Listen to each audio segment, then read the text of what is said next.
Were revising my thoughts time after the cartoon crisis, humanistic psychology and key phrases and words in it became important for me to hold on to. I had, of course, to break free of some of what had surrounded me that needed courage, and courage is the opposite of fear, or maybe overcoming fear. So I was already on the right track in that position.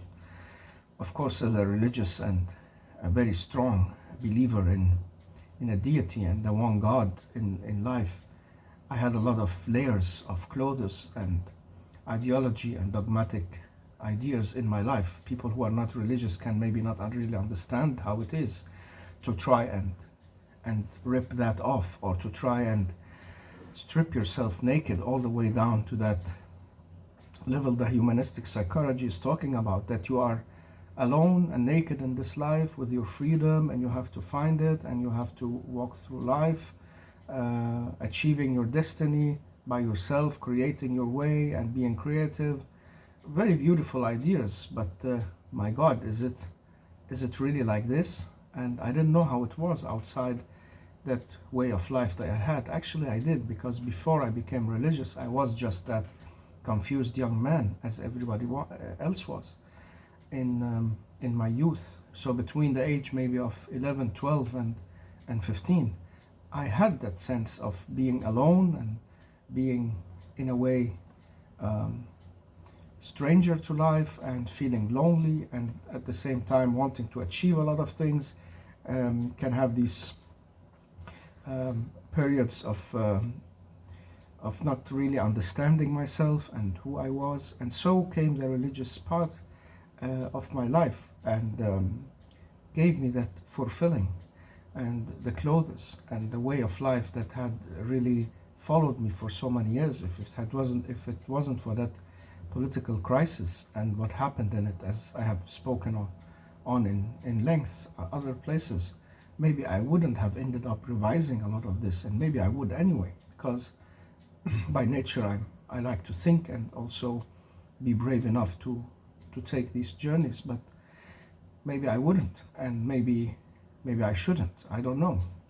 But anyhow, that psychology of the humanistic ideas is like telling you, strip from everything you've got of layers of culture, religion, ideas, and look at your naked human being in life.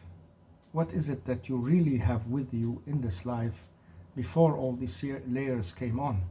And that was a very interesting topic to me. It really drove me towards it with great might and power. And so I could see already by trying to do that and looking out, it was like getting out of a place that was for me safe, secure, gave me resistance, and gave me a meaning, a frame of meaning, a meaning of life I could follow, and an understanding that was unshakable. And so to let that go again is like putting myself back to the pre-15-year-old boy that became religious and filled with the idea of God and religion and religious practice. And so for me, it wasn't like to turn against God, not at all, or to turn against my religion. And that wasn't neither the basic or the idea. It was an attempt to try and see if those clothes really fit me, if I was the human I wanted to be, and if there is something wrong with me that I have been projecting on my religion and my way of life. Because I had seen it happen in front of me after the cartoon crisis, with so many people saying God but wanting power, and really living that lust for power and control, and sometimes cheat in the clothes of religion, because that gives them a kind of immunity and a power from God, and you can just put people into some kind of different dominions and different groups, and everything is solved. And was that actually a kind of psychic control with life and people in it?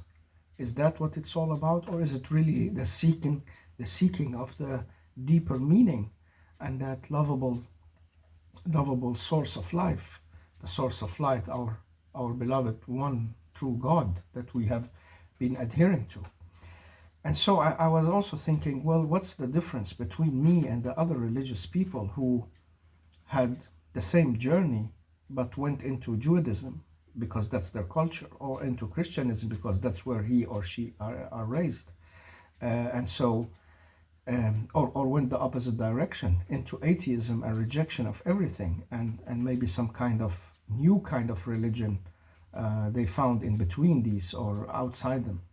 So, what have I actually been achieving in my life, and is it all stemming from the inner psychological traits in me? So I had to look both at psychotherapy, as I understood it, with Freud and Jung mostly, and their basic ideas on projection and suppression of thoughts and things that has been unfulfilled, both sexually and what can you say, in your feelings, in the register of feelings. And then I had to look at it also mentally. It's like, how am I thinking about things that's leading me to certain conclusions? Could I shift my thinking and get totally outside of it in many ways without going mad or strange? I had to keep a frame of logic at the same time. How could I do that? And then basically, to be able to do these things, you had to have these keywords and frames around you that you can rely on. And that's where humanistic psychology became my ally and partner, because I could see that when you talk about existence as pain, and you use Schopenhauer saying, well, we are all in the same unpersonal hell here, and we are sometimes the devils, and we are sometimes the victims of our own and same world. And I love these aspects of ideas, because wow, that put a lot of new understanding into light about what's going on in me and around me, and why hasn't I been that righteous and good creature that I wanted to be through the religious practices and activities. I tried, but I still was that guy who could react in anger, and that guy who could say some words that wasn't fine, and that person who maybe could shift his attention to some things that were not according to what he should, and so on and so on. And I think, where did that come from, and why is it such an overpowering force? And that's because it's deeply traits in the psyche. If you have been suppressing sexuality, it will become a force that has been like put down for so long that it will come back at you with very, very great force. And maybe it will lash out in anger, or in a kind of, what can you say, deprivation and distortion in your life. You will really become affected by it. If you have trouble with the freedom, and you feel it has been suppressed, or maybe opposed so much that you feel yourself as stigmatized and outside everything, and looked at as an alien more than a human, and being treated that way by many in society. I'm speaking the Danish society I was living in, because I was religious. I knew I was walking on a different path that people didn't like, and society is quickly to judge you. They are even quickly to judge each other just for making a little bit different stuff. I found the same thing in the Muslim countries. That's not different. It seemed different in the beginning, but it wasn't. So where did all that come from? How does it affect me? It affected me that way, that kind of suppression brought in me the resistance, and that resistance was, of course, religious. Without God, I could never have resisted, without feeling attached to that power I wanted. And so I started thinking, okay, is this a projection of the psyche? Because I want, is that something when you are weak and you do not have the balances you need in your life, and you are not part of that society, and you just lost a big battle and felt abandoned and misunderstood and distorted in your image, where do you go? Well, my safe haven was my deep and very, very core understanding of God and God's light. And that helped me a lot, keeping me really understanding that I'm not abandoned, maybe people, but not by that God. And He showed me that, and that God showed me that through life. I've not been abandoned. But using humanistic psychology, I wanted also to see, well, maybe I was using God as a way to become powerful because I wasn't, I was suppressed. But there's nothing wrong in that. At that time, maybe I thought I could let go of that. But today I understand better that it's okay. That's exactly God's, what can you say, love and care, that it is for suppressed people who have nowhere to go and turn to.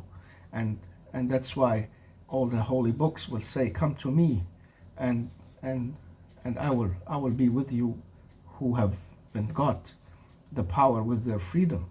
And that's okay. But I wanted really to look into all this.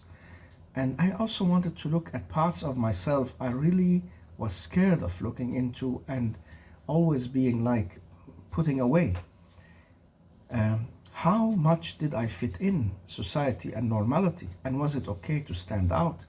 And being that authentic person I wanted to be. That's also the traits of humanistic psychology, because it and existential philosophy at the same time, by reading Kierkegaard and Camus and understanding those aspects of life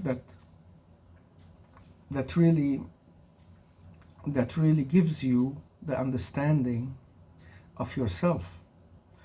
And so you can be normal and like most people. You can be in a way an outsider, but they actually praise that. They see it as fulfilling of your individuality. And then later I was reading in some parts of Jung's published small books as part of his big legacy. And he was talking about the same issue and called it individuation. Wow, I was really happy to find these things. And then I could see in sociology as well the same ideas, that people who have fulfilled themselves had most of the time to walk a path outside the normal and go their own ways in a way, and at the same time try to relate to all that. And that was what I was driven by all these times and years to try to look into in those 5-6 years of revision especially, but also continued with me after that. Of course, it's a not ending story of revising your psychological behavior and thoughts and way of being and looking at life. It can come back from time to time, but at that time I really needed it. I needed to get to the core of myself and why I was like I was. And I had also to look into if something had happened to me, because that's what psychotherapy were applying to people that had been through a lot of different kind of pressure in life. They could become special cases or distorted from the normal balance in the psyche. So you could maybe have this so-called upper ego, over ego, speaking in a much louder and controlling voice than your normal I, the one that drives you out in the world and makes you fulfill yourself in a positive way. And maybe you had these unconscious drifts that lies beneath in the psyche, and sometimes just make you do things that you really didn't know you could do or want to do, because it has a power that is blind and it's self-fulfilling. It wants to manifest. And I was really scared looking into all that, and so I did it slowly, like just sometimes like sitting in the dark and throwing a torchlight into some option or idea and then leaving it be. Don't stay there too long. Just look a little bit and go away, do something else. And then slowly, time by time, you can see more and more bits of what you want to look into. And then I started understanding that my psyche had been somehow distorted. I was going back in a childish resignation, like going some steps back in my development. Why? To find the protection in that child, and that what that child needed of protection and help.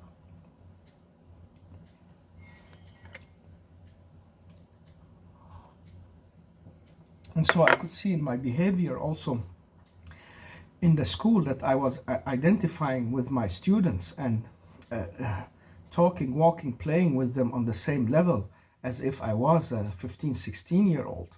And why was I doing that when I was 28 or 30? That's because it was unfulfilled. I needed to be that child still and for some time more.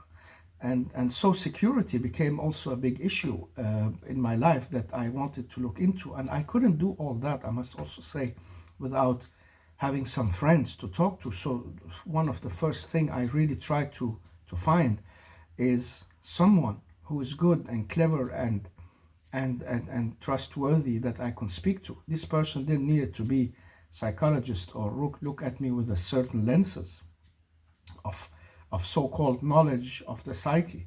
I don't need these people because they can also distort you and control you, and they can be distorted themselves, as I found out later. But I needed someone to talk to relate my ideas and thoughts and inner self-reflections to. At that time, I wasn't able both to work and go home and think and put it away, and then also keep keep like tracking it by writing or talking. And unfortunately, I didn't think at that time of recording, like buying a recorder. It was also something that wasn't so easy available for me, but and I didn't have much money to buy a good thing to do all that with in the beginning, but I could have done it later. So that's what happens. I had to put it away and use some friend to like relate these ideas to, because you don't want to sit alone with it all the time. You can easily go wrong in your way of acting on it. And so you have to go slowly and understand it takes time, and you will know you will make mistakes on the way. And so that fear I had with me, I was running away from, and the safety I really wanted in my life that has been lacking since I was 2, 3 years old. I was like a kid in Lebanon and taken out of our beds and homes many times because of those Syrian soldiers who came with might and power, wanted to take over the country and make it a part of their own regime. And I was just a kid and I could feel it. You feel it psychologically, but you can't act on it and do anything but run into the arms of your mom or grandmom or somebody you feel safe with. And so I did at that time. And that's why when my grandma died, it was the turning point in some of those very secure moments. And I couldn't cry for a long time, but then I started crying later because I understood her loss was a void, was a big void for me, because her arms were the most secure for me. And I liked being there, safe in her hands and being protected by her love and care. And so I had to look into all this slowly and use that psychology of love and connection that I could read. So I was using that theory to see, okay, this fits in here and there, and this is maybe me in this situation. And some of it was very difficult to face. Like when humanistic psychology is telling you about the distorted psyche, that you can become schizophrenic or have a personality disorder, or maybe your ego, like psychoanalysis would say, will become distorted, that it fills too much and it becomes self-occupied more than necessary, and it becomes self-destructive maybe. And so I could see these traits in myself. And then an idea popped up while I was reading that that sometimes the hero is just a man or a woman on a path of self-destruction, but in the culture they are just acting outward to help something, to resolve a situation, to prove themselves. And so I could clearly see that connection to what I was doing through the cartoon crisis. Maybe I was just running away from the failures in myself and in my life, and maybe the lack of love as well. And being the hero will fulfill that and will fulfill something in me of overcoming the fear and the pain and the things I've been going through. And at the same time, I was detaching myself from myself and attaching myself to a higher cause, to the realm of God, to the love of this higher being. And you just become convinced that you're doing the right thing and you are the right thing and on the way of the right thing. And that's not easy to look into and look back at and really walk through with yourself. That's what I needed to do. I knew it. And I knew that hero could have been a false picture, or maybe over exaggerated picture of who I was, because I remember I was at the same time very realistic. I wasn't just a crazy kamikaze, or what they were called, these people who felt the disgrace and wanted to die.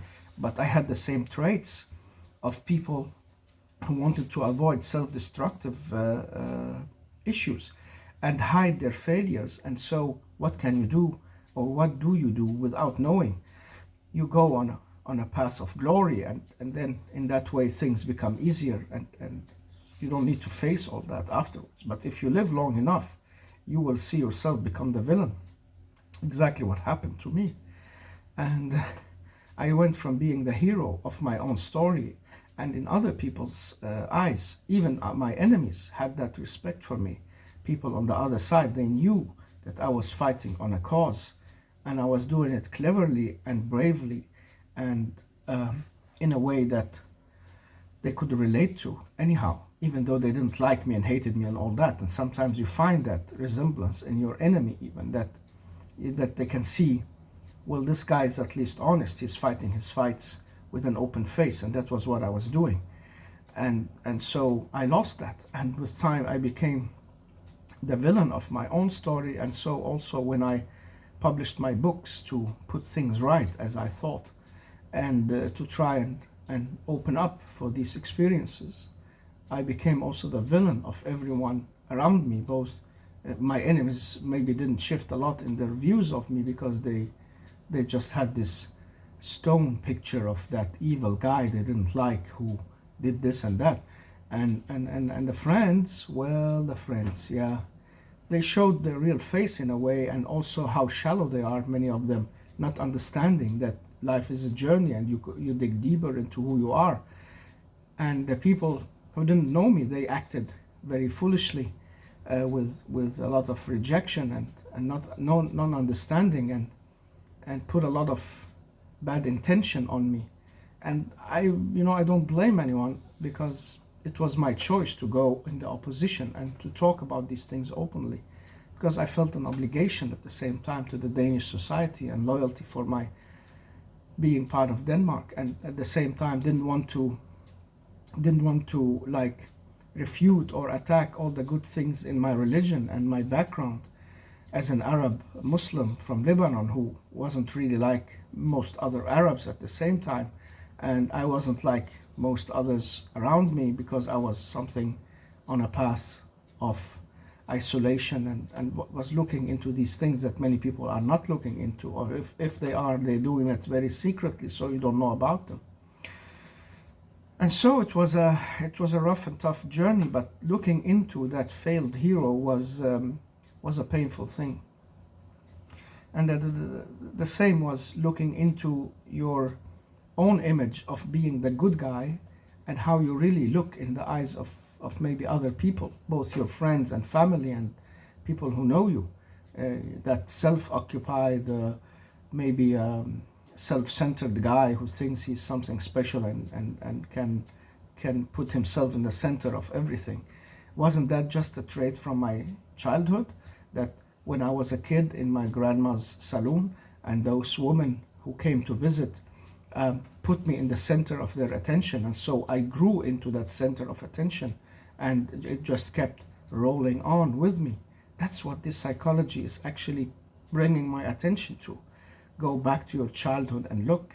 And that's why this psychotherapist will take you in the hand and help you along the way. But if you can find a decent one who has time and is not just out milking your money. They're not doing it out of charity at all. They want to get rich on your behalf, and maybe they're only doing it half-heartedly. So I couldn't make myself use these people or go to them. I had to do something else, and I had to do it on my own. And so I found my greatest hero, the Batman, because I had him with me from the kids' time, and I grew with that in Lebanon and in Denmark, reading and knowing about the Batman and both the movies and the series, but especially after the year 2000, where the series of Justice League and The Batman, two series that came almost out at the same time, showed another aspects of that hero. There was something deeply psychological about him, not just a guy jumping on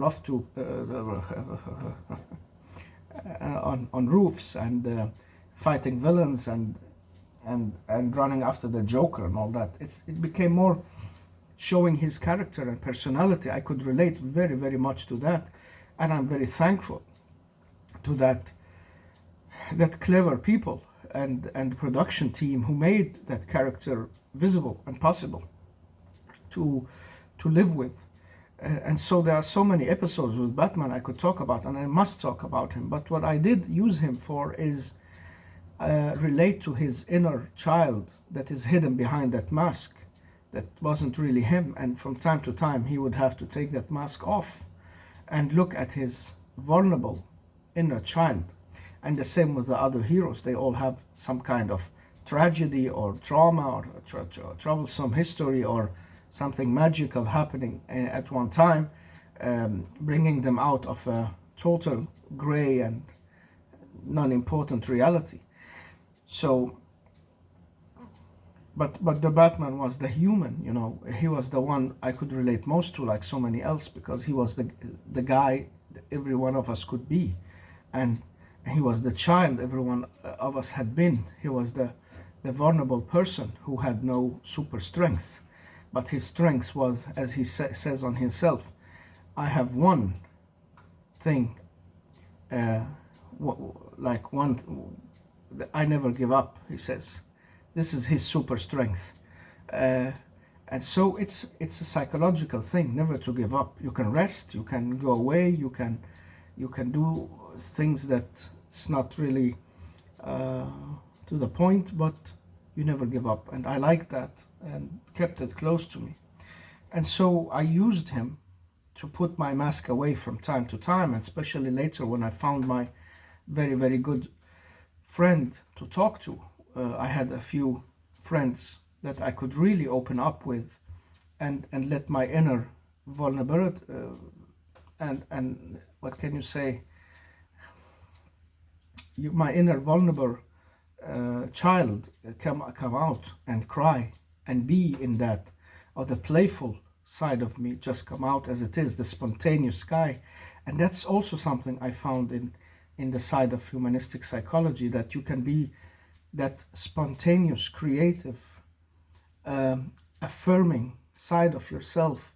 I love that because it was also part of who I am, that impulsive, creative, curious, and at the same time open-minded creature that just went about doing things before really thinking of all the sides of it. And I found that resemblance in those kind of people. What can I say? It was really a start for a journey that I can go on talking about, and I am talking about it in length. I don't care who listens and who doesn't. I'm not doing these things so people can listen. I'm doing it or to get voters, or what do they call them out there. I'm doing it because, well, it's an expansion of my existence, an expansion of my affirmation of myself, and at the same time also opening for that somebody might, the right persons might fall over these stories one day, and they will find them very, very valuable. That's what I've been missing for many years. I wanted to publish a third book, I never got to, That's the book of my psychological journey. Unfortunately, I don't know what happened. I just couldn't get through with it. And so maybe it's okay, because sometimes you need that time to distance yourself and let things go mature and get ready for such things. And maybe that's what I'm preparing for, actually, in these open-minded talks. So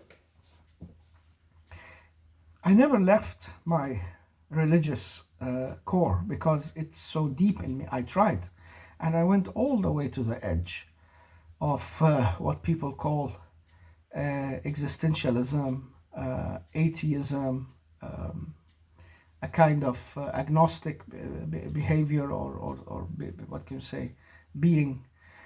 And I couldn't. I just found God's, what can you say, words, light, hand knocking on my door, in my mind and in my heart. And I know I can reflect on it on my own, that some would say, oh, that's the hard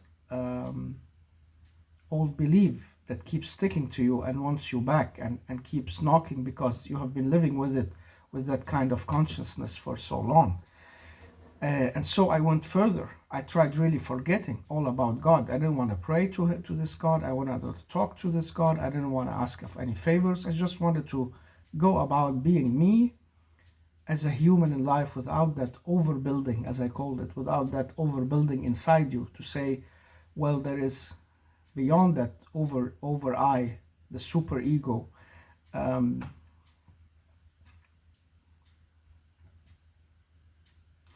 There is something stronger and bigger and more fulfilling that I really want to resemble, because that's what the interpretation is all about, that God is just kind of a picture you try to resemble in yourself, and then you project it on the outside, and you see, well, if it was me, I would be that God, and I want to be that God. And that's why this God fills in our psyche and is projected out. This is the extreme hypothesis of some kind of ideas that relate to social constructivism and that kind of philosophy that is atheistic, existential in different ways.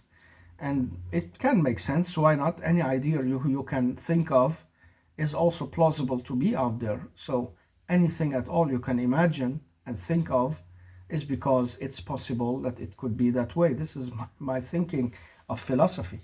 But that does not make it true, and that does not make it right for you. And that's why I turned this around and used the humanistic psychology in another ways, instead of just gazing, oh yeah, humanistic means you have to be an atheist.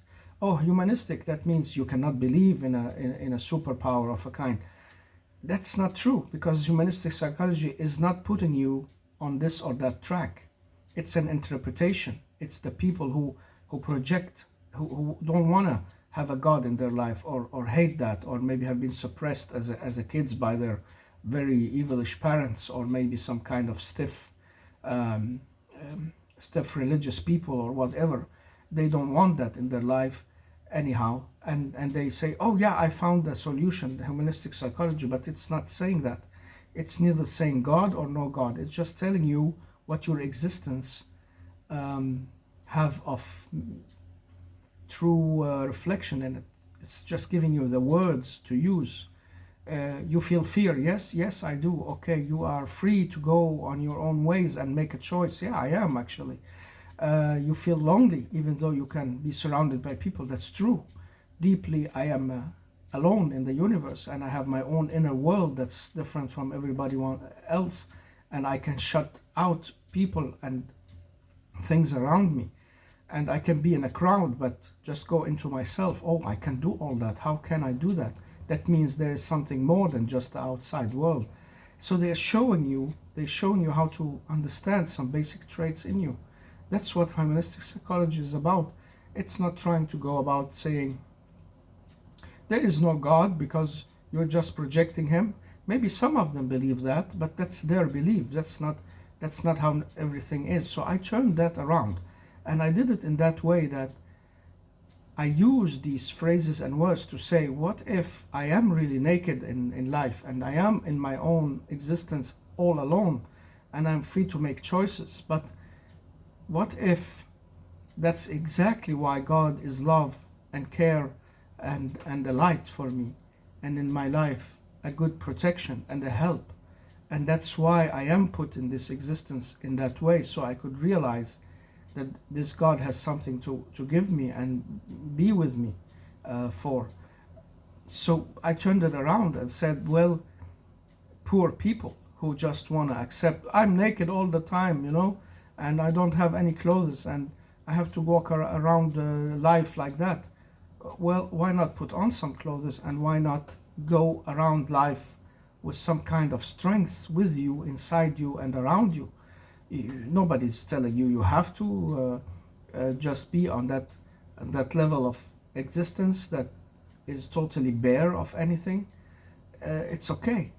And so I found the strength in the opposite of many people does when they read humanistic psychology, the strength in believing in God and getting God into my life as a power. But that happened much later. In those years, I tried really distancing myself and forgetting and not living each minute and time with God. And so I allowed myself a lot of ideas, a lot of thinking and doubt, and also actions, and freeing some of my inner instincts in many ways to be in them and to feel how they are. And most of the time, I really didn't enjoy it, or it had some kind of reactions to my psyche and my way of being that I really didn't found it helpful at all. It's like I can't understand how people can live like that. It's like people doing things, and not having a higher source of power to relate to, and so they have only themselves, as I understood it from also Nietzsche, where poor people, you must be an Obermensch, you must be an overhuman, superhuman, or else you are alone, and who's gonna protect you? And that's the opposite idea of what everybody is being, what can you say, getting out of Nietzsche's word of the death of God. And I saw, wow, yeah, I am just doing the same.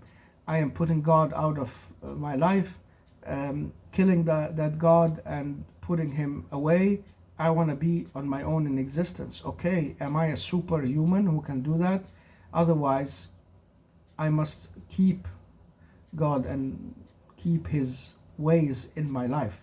But I could revise my religious ways of doing things, and I could try and put my psyche in balance again and really listen to the critique of me from others and from friends and family, and reflect back on what and how they see me and what they think I am wrong in. That I could do, because religion is a manifestation, in my opinion, of God and not God itself.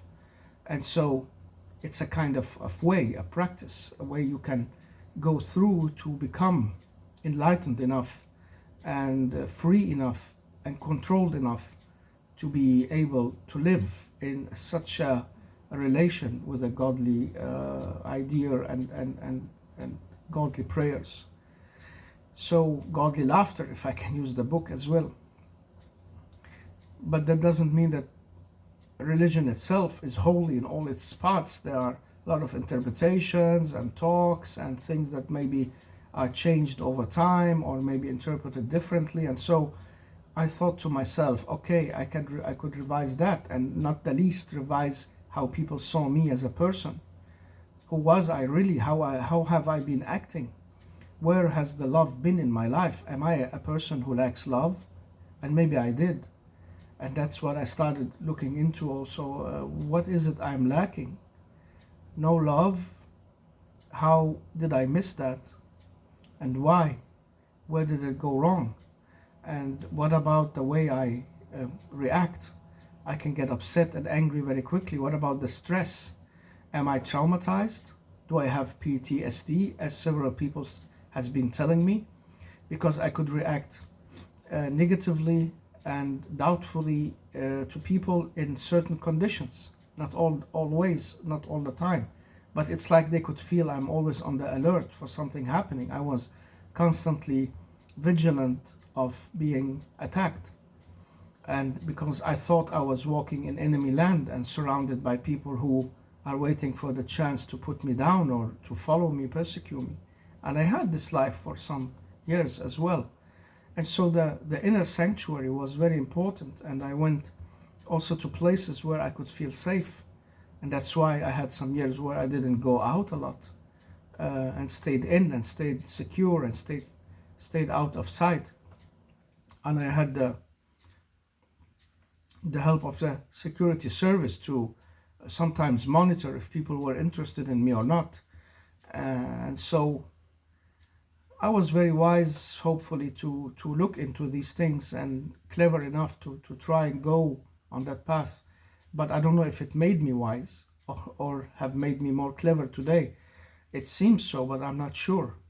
And I'm not sure I can hold it all together because it's not easy to have been stripped of so much through your life.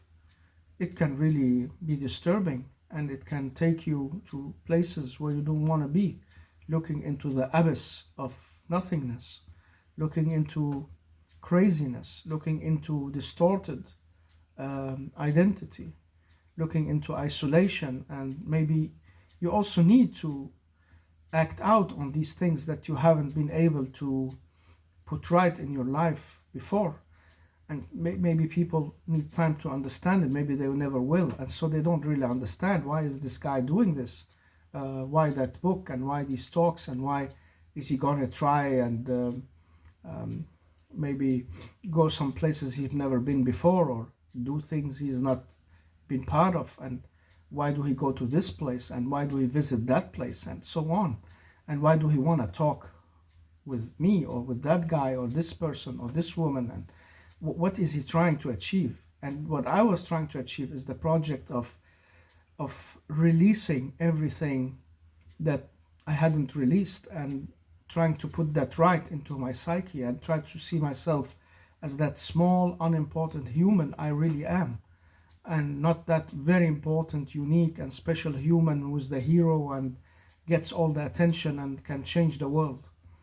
That's it. That's it. So this is the depth of it.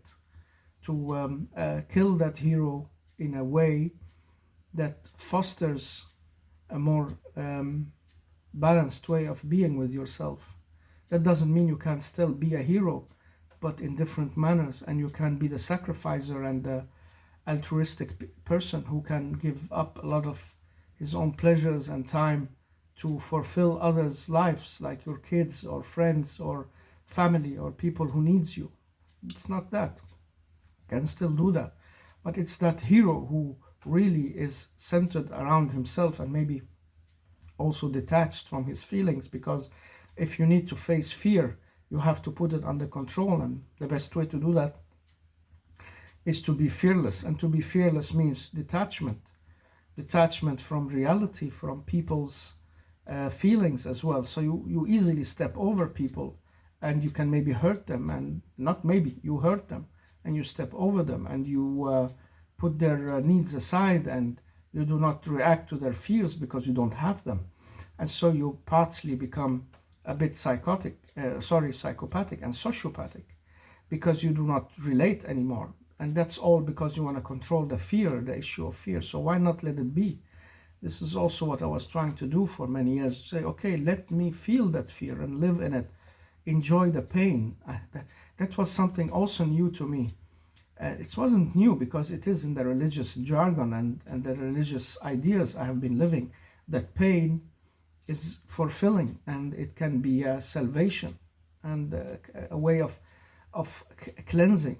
So whenever you feel pain in your life, it's because you are being compensated and you are being cleansed from something that could hurt you later.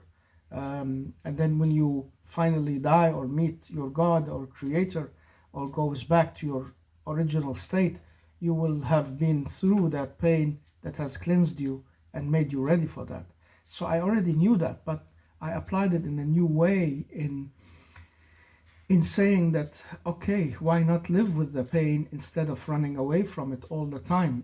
I used to, as I said, go into my cave, and in that cave, I had to be creative and do something I like. And so I wrote, I read, watched movies. And that was the way I could escape from always having to relate to myself and look into myself. I was going into that cave and had something to do. And that was safe and protective and um, giving me that sense of being isolated and away from everything that can hurt me. And that was good. And I wanted to stay there. And the more I wanted to stay there, the less I wanted to get out. So it all became also a kind of, you go into an escape you never get back from. So in that cave, you need escapism. You need something to escape into and be in all the time. And that was a good journey as well, because a lot of those movies and stories I read, and special novels, classical novels I got my hands on at that time, different kinds of novels. Some were just the classicals of Robinson Crusoe and Robin Hood and the Red Pimpernel, and others were like the Sisyphus myth of Camus, and the Lonely Ways of Life by Sartre, and some Victor Hugo, and these stories, um, that had also some existential, Karen Blixen, the Danish author, and many, many others. And sometimes I read biographies. And so when I didn't want to do all that, I read cartoons or comics, especially those I loved, Tintin, Asterix, Batman, and watched the series. And so also the movies became a part of the way I did things. And I loved the movies, especially the ones I liked. I have a 200 plus favorite movies, because they all show some aspects I needed to look into, and I wanted to watch them over and over again, and sometimes just dwell on them.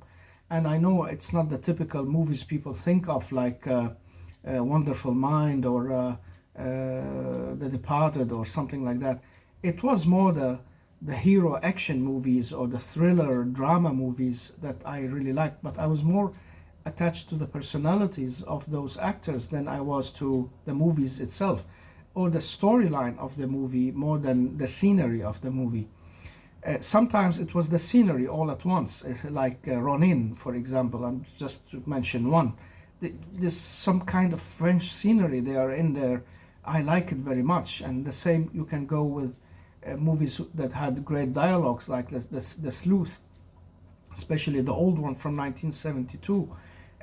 It just attracted me and sucked me into its universe and world, even though it was only two persons almost all the time speaking to each other, Michael Caine and that other guy who was from the older generation.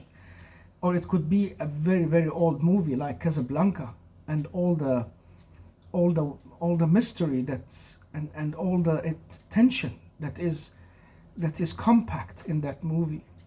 It could be The Quick and the Dead. I love that movie for those characters and roles and strengths of standing on your own feet, and all kind of people meeting there, the cheat and the ugly, and the people who are just dumb, and oh my God, strong movie and underrated in my eyes, and so on and so on and so on. It could just be simple hero movies. And of course the Batman trilogy, The Dark Knight, make me cry. Gladiator, and all these movies where the hero is close to losing but wins, or maybe gets persecuted. I could feel that, relate to that, and that's also what has been happening to me. And I didn't have the strength to get out of it, or the help.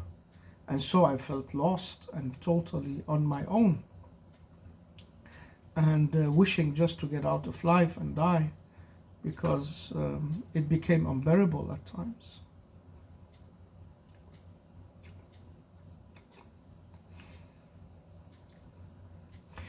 And the trouble is that I had to look into, I wasn't a good guy. How could that be?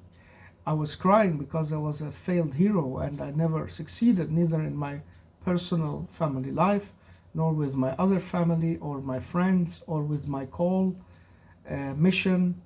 Even my education wasn't that perfect, and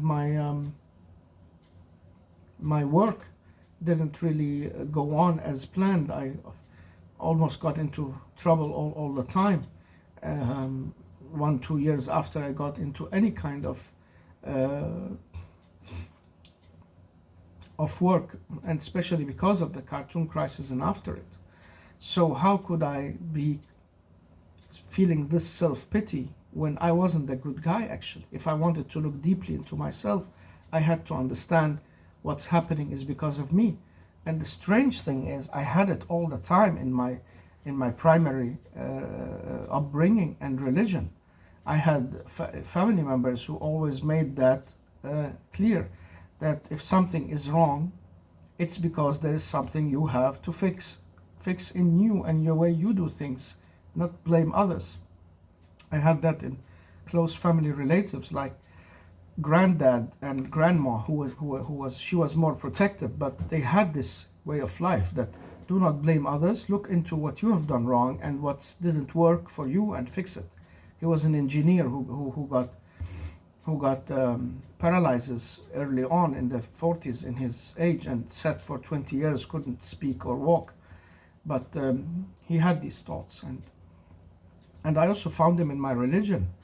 Um, well, there are many passages that keeps repeating the same sentence and same words in different ways.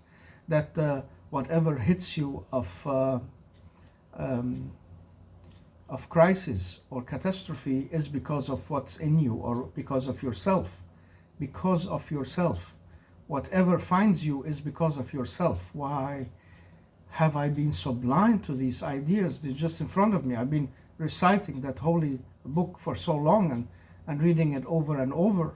And I knew it, and I knew what the words meant, but it's different to know what it means and put them in your brain, speak them with your tongue, and then suddenly realize them. Realize, my God, what's happening is because of something in me, not because of the outside world, not because God hates me or something. What is wrong? What can I do right? How can I put it back into place? That doesn't take away the sadness or the fear or the pain or the crying that you want to get out with, or drowning your sorrows like I tried for some periods in just being like everybody else, going each weekend to be with these partying, noisy people who are just half zombies all the time. I couldn't take it for much long, but I tried it, and I tried saying, okay, this is how life maybe is. Let me see, but I couldn't. I could see it's crazy. It's low IQ. It's stupid. It's everything that humans should raise above. But people are praising it in our time, and that's what makes it sometimes available as okay. That's maybe the way of life and doing things. It's just a headache, as Socrates said. The first time you get drunk is okay, but from then on, it's your own responsibility when you feel the headache. And so I felt that headache for a long time, and I wanted at the same time to escape it all and at the same time to face it all. And I needed time to do that, and maybe I got as far as I could get, and I crashed a lot of times also. I really crashed because every time I tried to get on my foot, something crashed me down, especially in the work life and also in the relations. And if I found a girl I loved and had this dream of starting over, she could have her own big trouble of identity crisis or borderline or whatever she's been through, and then it also crashed again. And if I thought I found somebody who could maybe bring me out of all that, these persons left or something happened, so I kept crashing. And I still do, actually. I'm not over crashing, especially in the work life, but a lot of things that in other ways stabilized, and I hope so, and also made sense now and felt into place. And I couldn't have done that without going back and attaching to some of my core values that I had from my religious period. I must say that very clearly, and it's true. It's very late in the talk, but I must say it to myself at least. It is because I also anchored back in the safe harbor of God's view and love and attachment and trust that I could find some kind of quietness in those uproaring seas. And people do not want to hear that mostly. And some people can understand that because they've been through the same journey in different ways. So that's how it is in life. Experiences are different, and people get to different conclusions or make different attempts, and that's why we can never be in the same Babel Tower again, because even though we are crisscross among each other here and there, it's not easy to be human, really. It's tough to be human. Yeah, that was part of what I've been reading into the humanistic psychology and why these books had attracted me. And so I've um, I've said it. I'm gonna put it out and just let time bring it to the shores of whoever can and will understand it and use it in a proper way. And that's also something I've been carrying with me always, many years at least, a kind of mission of salvation, that I want to do a difference and I want to do something good for others. I want to salvage some people, salvage life itself if I can. And that's why maybe also in my private life gets attracted to marooned and failed people, because it's like, especially girls, it's like I just can feel I must be the savior in her life. And a lot of them, they don't want a savior, or they don't trust a savior, or especially these girls who are like this, they have learned not to trust anyone who calls themselves the knight on the white horse, or comes wanting to be the savior. They want to save themselves. And that's the ego talking. We all want to save ourselves. We don't want any help. We don't want the outreach of anything. We do not want the boat. And I think that's a kind of arrogance that we should get over as humans and get back to a more realizing stage of we need each other and we need saviors. And I dream of a savior in my life. And of course, it's God in many ways, the only savior. But I hope he also will send me angels and human saviors if you want that, or any way of putting me into a protective and developing mode that is healthy and good for me. I need that deep protection and I can't live without it. And I know we are in a crisis, and life can shift and we could go into wars and troubles. And that's not that kind of misery that I'm calling to avoid. I know it will maybe come, hit, or something like that can happen. But that's not what makes you truly misery. It's when you are out of balance in your psyche of having that safe haven inside you. And that's what you need. Then you can go through almost any storm, keeping yourself together. Hardships, yes. Hard times, yes.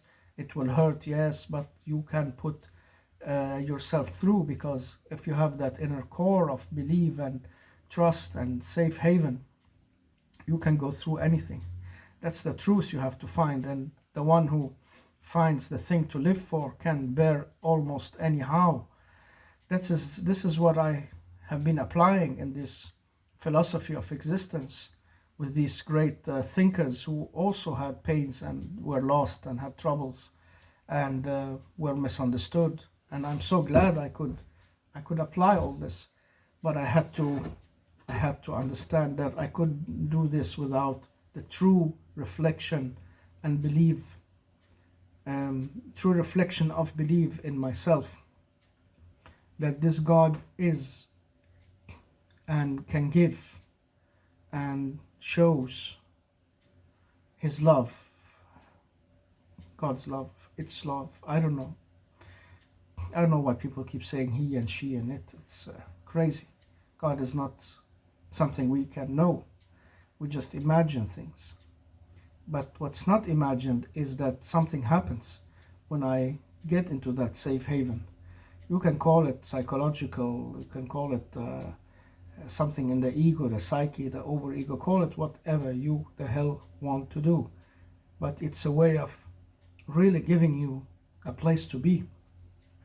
The trouble with it is it doesn't work unless you truly believe. It's like if I say, oh yeah, okay, yeah, it seems it works with God, so let's have God. It's not a tool.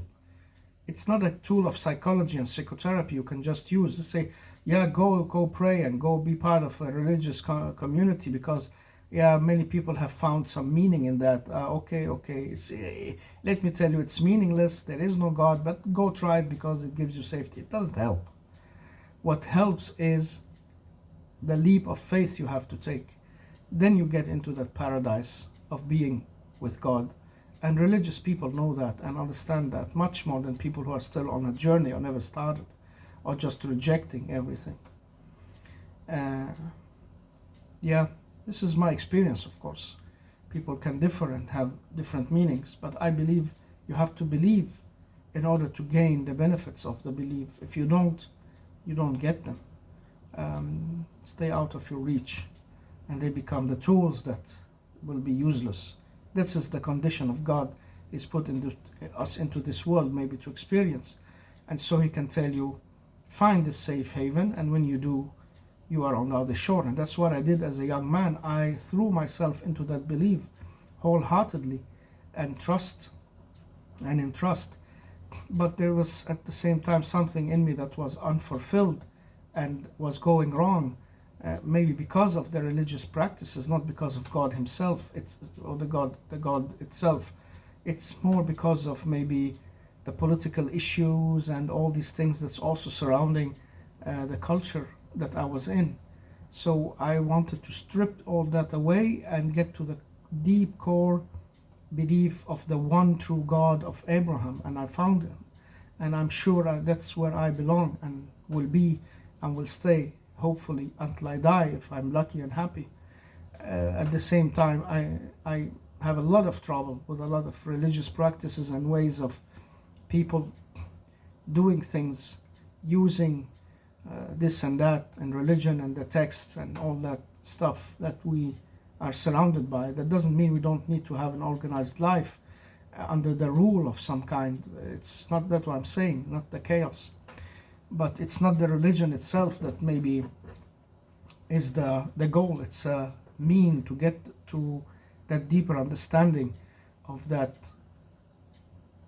relation you can have, and that will give you a lot of peace and a lot of trust and a lot of security, even though security is an illusion in life, and even though you can be hit by anything at any time. But as long as you know God is with me, and I don't blame this God, I blame myself, and life is like that, you can get through it, and you can get compensation for it, and maybe a safe haven and a paradise is waiting on the other side. This is what I had to conclude and go back to find that inner peace that I've been lacking in and lost for so many years. So humanistic psychology is beautiful to take you on that journey.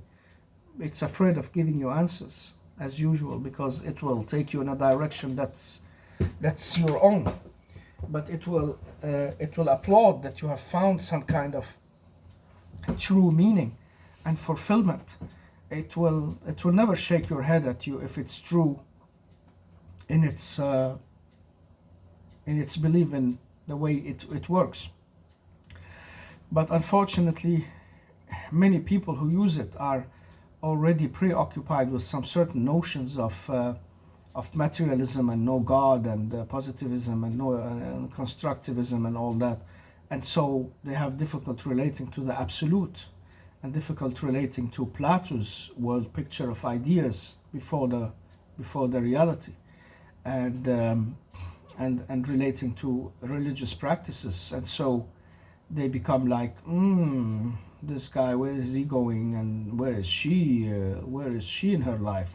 She lost the way of the human psychology. But that's not true.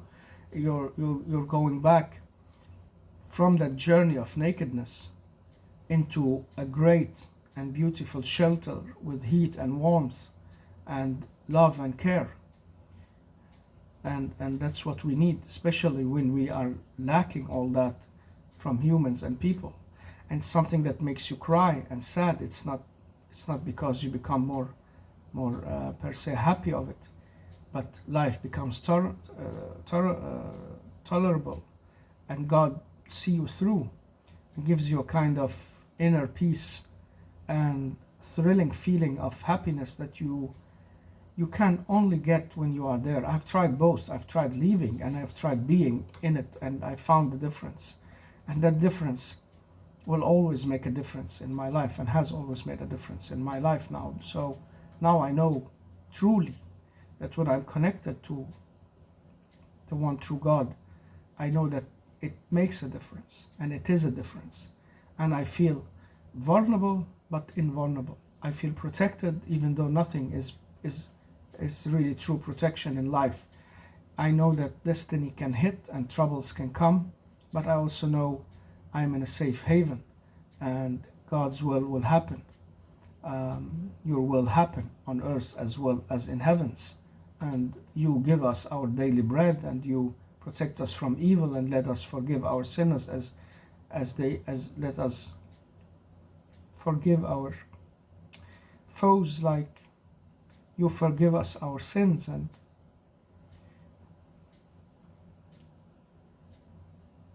yours is the power and might in all eternity. Beautiful. This is one of the most universalistic way of talking about and to God, without all these religious symbols that we love and like, but people never can agree on. It's tiring. I'm so damn tired of religion and the religious practices people are doing and using, because they keep quarreling and they keep discussing and they keep sending themselves to and others to hell, and they keep wanting things to be in a certain way, and they keep all these things they keep. I'm tired and I don't want it. What we truly want when we go on a religious quest is to find that true relation to that light beyond it all. I'm not saying people can do so without religion. It's again, I believe, a necessary praxis for many people, because they cannot control themselves and they cannot put themselves into order unless they have an order around them.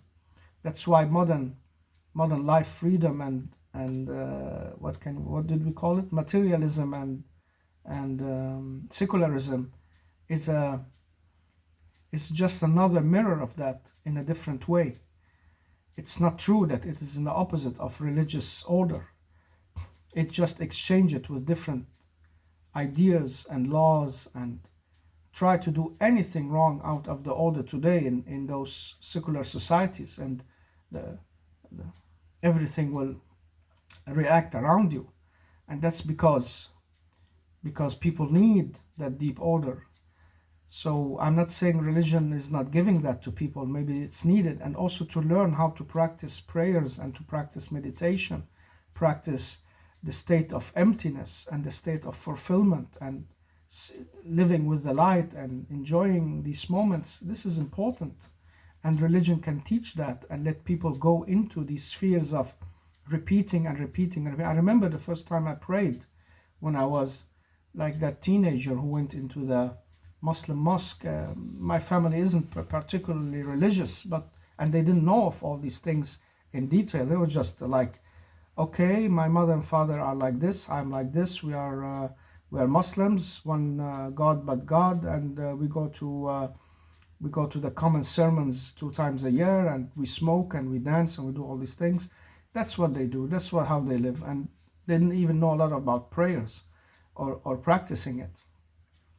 But when I went into that realm and some started to teach me both how to clean myself and cleanse not only my hands and face when I wanted to be preparing for prayer, I had also to cleanse my heart at the same time from the sins and from the thoughts in it. It's very beautiful to relate the symbolic act of cleansing your body to the act of cleansing what's inside your psyche. And when you go into a prayer, you have to live in that prayer and forget everything else. And that was a very difficult act, to start standing in that prayer. And in the way it has been to be done, you cannot speak or talk or move or react to anything, telephone or people talking to you. You have to go into that sphere and stay in it until you finish that prayer. It takes 3, 4, 5 minutes. You can prolong it, but basically 3 to 5 minutes.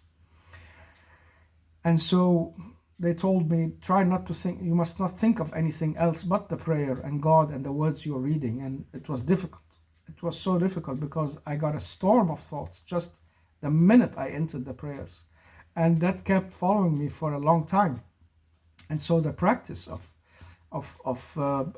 praying and being religious, like people going to meditation, they have to do it again and again and sit in the circles and listen to somebody guiding them how to empty their minds and how to help themselves through. It's exactly the same, but in different tradition and religion. I'm not saying it's exactly the same. I do not know that, but I know it has the same goal of letting you learn to stay empty of all this rush of ideas and thoughts and things you have to do. And they come all storming your door the same minute you go into that prayer. And so I'm confused as well about religion. It seems necessary and seems a good way of putting order around many people's life, giving them the meaning they need on the level they are in before they can dig deeper and understand more. At the same time, it also seems like a field for cheaters and liars and double-faced people, and especially those who represent it. They can be very much false without you knowing it, or they can be things you don't want them to be. So what to do about all that? That's what is so tiring and confusing in life. And then we are 6-7 billion. You can't even relate to people anymore like you did in the old days, and now we have the robots taking over, and the intelligence of artificial intelligence who's going to control everything we say, censor us and put us under control in ways we haven't been imagining yet.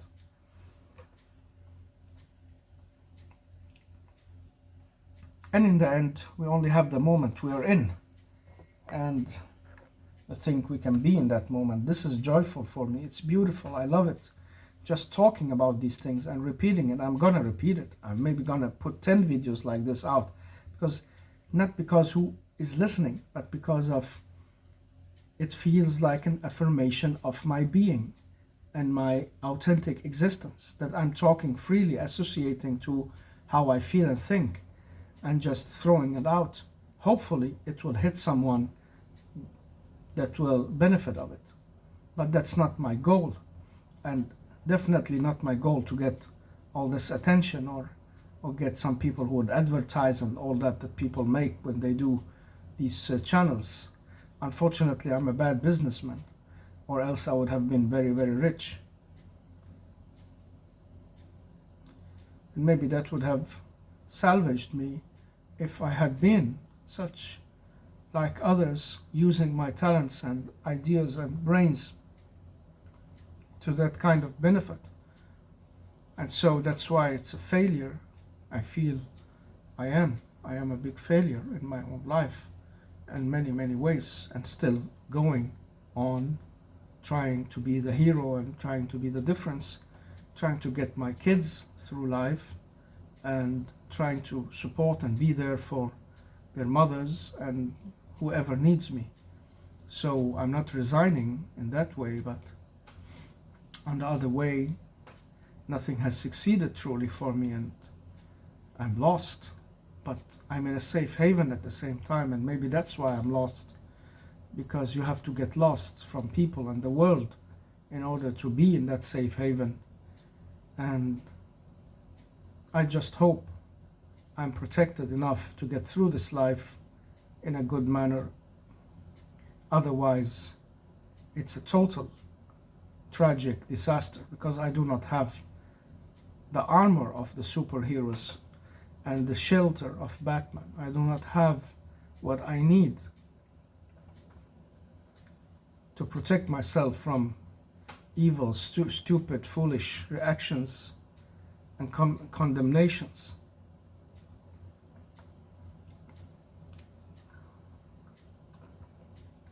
strong and vulnerable at the same time, very shallow, and still having all I need. I'm thankful to that. How magical and how special. And every time doors closes, some door opens, and that door just brings what we need, and then I can go on. And I'm so amazed that I reached this point where I could sit and talk about these things and also throw them out in the world, because that's how we communicate, and that's how we affirm and confirm and find people, find each other, find our souls and minds. I'm so glad and happy with this YouTube thing. And I had never really been able to do it before. It's like I wasn't ready and I didn't want to, but now it feels okay. Very relaxed, very detached, and it feels like I'm not having a goal or an intention with it. I don't want to achieve anything, but I just want to share myself with hopefully only those who would benefit from it. And I know it will be and stay sheltered from the attention of the many, the stupid, the people with jealousy, evil minds, and all that kind of people who just want to destroy and not understand.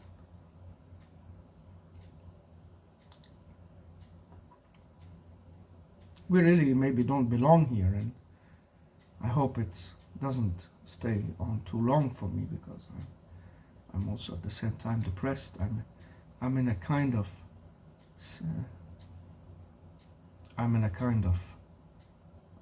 very depressed mood.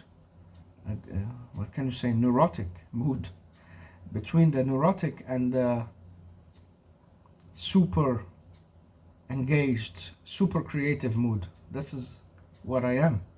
I freeze and I go on in a big rush of work and spit out a lot of words and ideas and thoughts and reading and doing and maintaining as much as I can the life for those around me, so they do not get affected by my life and journey, and minimize the effect on them as much as possible. And I'm very thankful to their mothers, because without them they wouldn't have had this kind of safety and protection. And my distance has been, even though it has been so hard and heartbreaking for me and very, very paining to have been away from my kids since they were kids, small, to have to work in faraway places. It's like being in an open prison and all that. But at the same time, maybe it was okay, because it was a kind of protection for them. And so I'm very, very aware to minimize my life effect on them, and to make them aware that I have been through troubled times, and if they feel I'm doing things, it's not because of them, it's because of me. And if I react or feel stressed or say things in manners they don't like, I want them to be open and talk about it, and to be brave and say it, and don't think it's something to do with them. And they've learned that, especially after they became 12, 13, and they started understanding. And that was also from the help of their mothers, because they understood, especially the first one. She understood really the troubles I've been through. Maybe she couldn't relate to all of it, or maybe understand it, or maybe accept the changes in my life, of course, but she could protect the kids and help them understand that what it means, and that's the important thing of it. Yeah, so when I'm not giving these videos, I'm just living life, and it's a nice and good life, and I'm enjoying it, and it's very intense. And as someone told me once, the way you are is a way of people who feel life double as intense as everybody else. You really go into the intensity of the moment and life and journey of thoughts, ideas, yourself. And that intensity can be hard and draining and tiring and maybe scary for a lot of people. They cannot relate to you, and they feel like you are strange to them and you are not on the same level of being. And that's true. But that intensity as this friend told me, I'm not sure, I don't know if it's true, but as this friend told me, it's it's lost on many people. They just go on living without getting that intensity, even of the bite of food they eat and the ray of sun they feel. And when they feel it, it's only for some seconds and then it goes away, and the rest of the day, what happened? Things just went by. But some people have this intensity. I'm not totally sure that that I have it more than others.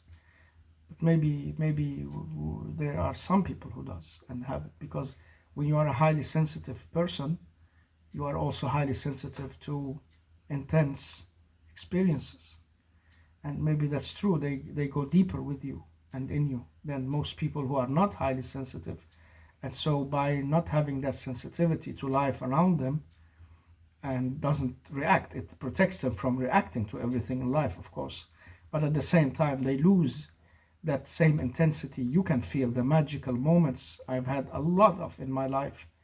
It's just like every place I've been, it's been magical sometimes. I have this many magical moments of being aware of myself and surroundings and blessings and the place I've been and the grace of it and the nicety and the sun rays and the snow and the cold, rain, whatever have been. Many of these moments.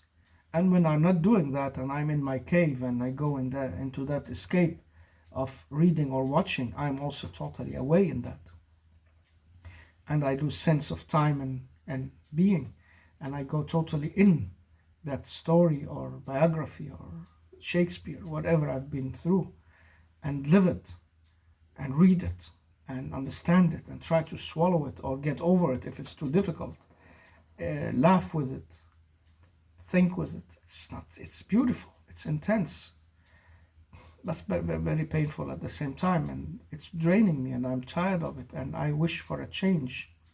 I deeply wish for a new equilibrium to hit my life so I can find the lost love and find myself in that love and also see the fulfillment I need and the strength that will uphold me free of need of any person or people, because it has been a witch hunt and it has been an evil thing to have to relate to people's minds and ways of being and the way they react to you,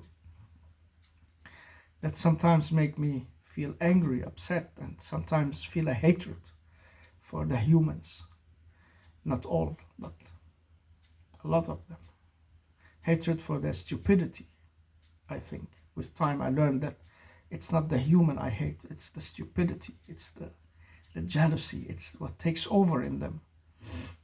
And they also have a part to play in if people feel pain. So the guy who is under torture can maybe blame himself, but there is also a torturer, and that torturer has something to answer for. There is a blame on that person, the persecutor. And so I feel psychologically persecuted for many years, and maybe still am. Every time I look for a job in this country, I never find it. And the same when I go back to my home country or wherever I turn, I'm just excluded. I don't know if someone is doing this on purpose or just my bad luck, or I get thrown into a pile of applications where especially the woman gets the jobs if they can relate to another woman, or the person who is more smart and have the looks and all that charming attitude, and they can be totally narcissistic underneath it and psychopathic. So they can't see the empathy that can be in less beautiful and less what can you say, appearing people.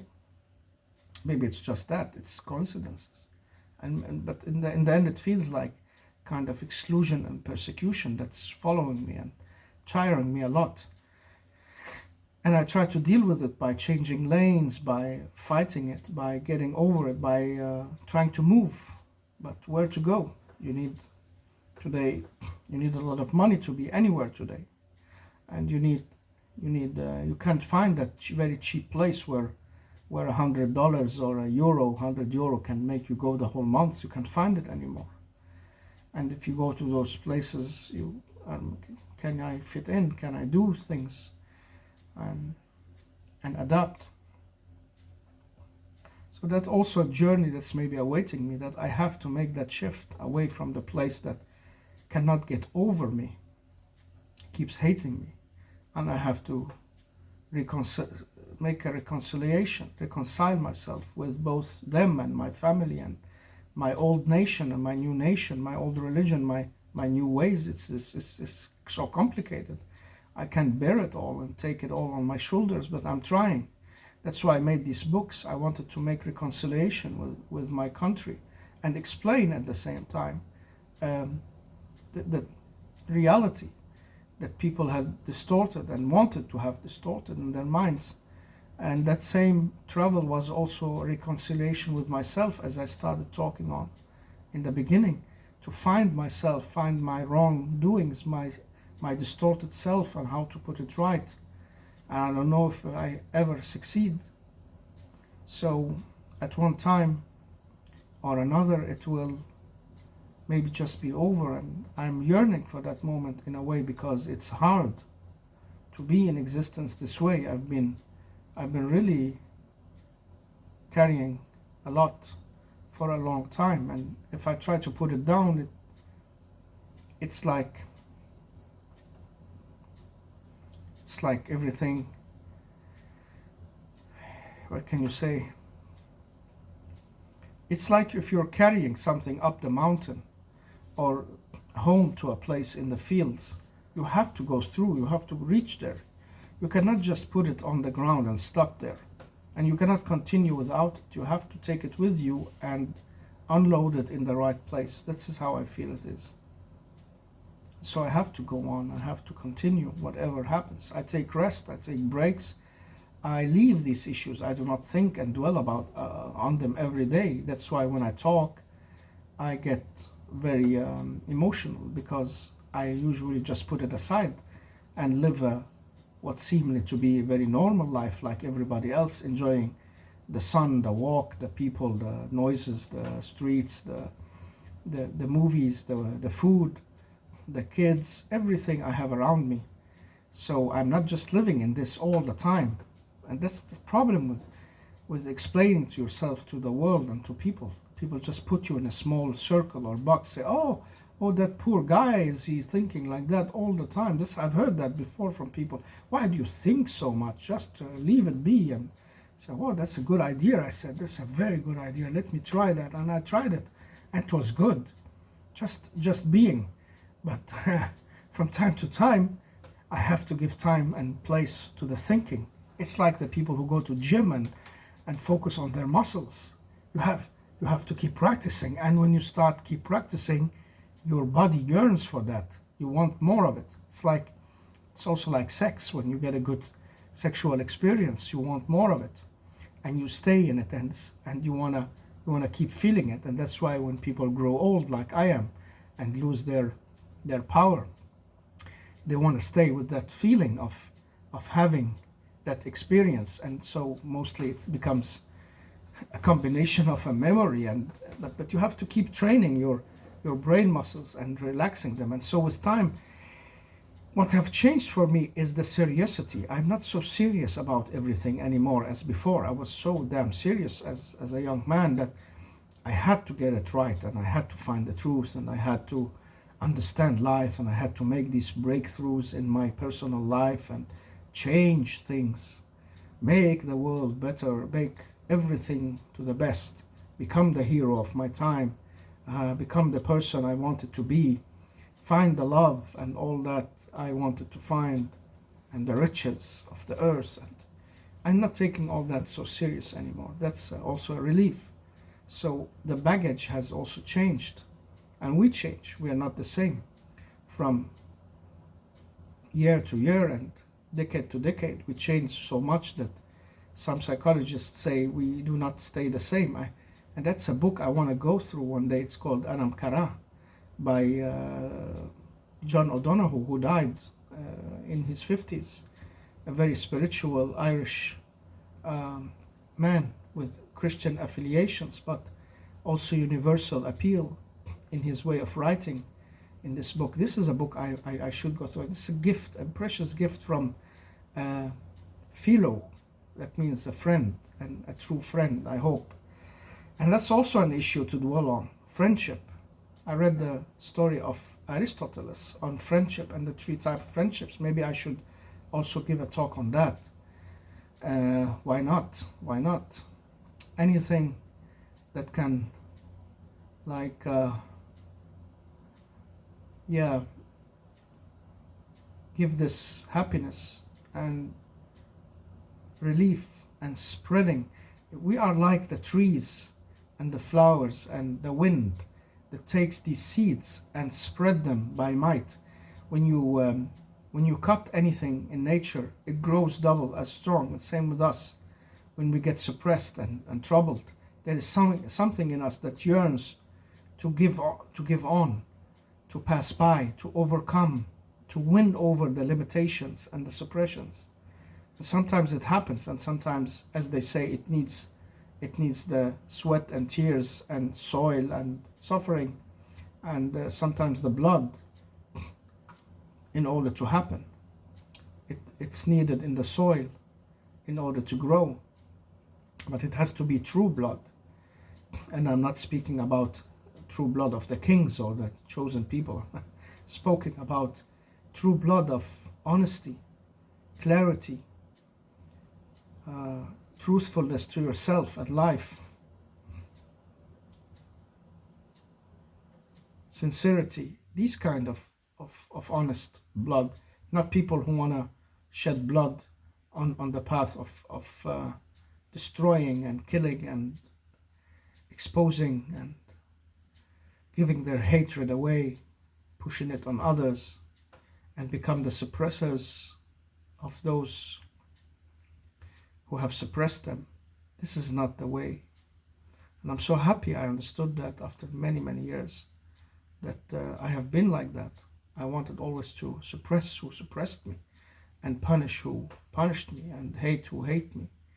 And that's a godly task. It's not mine.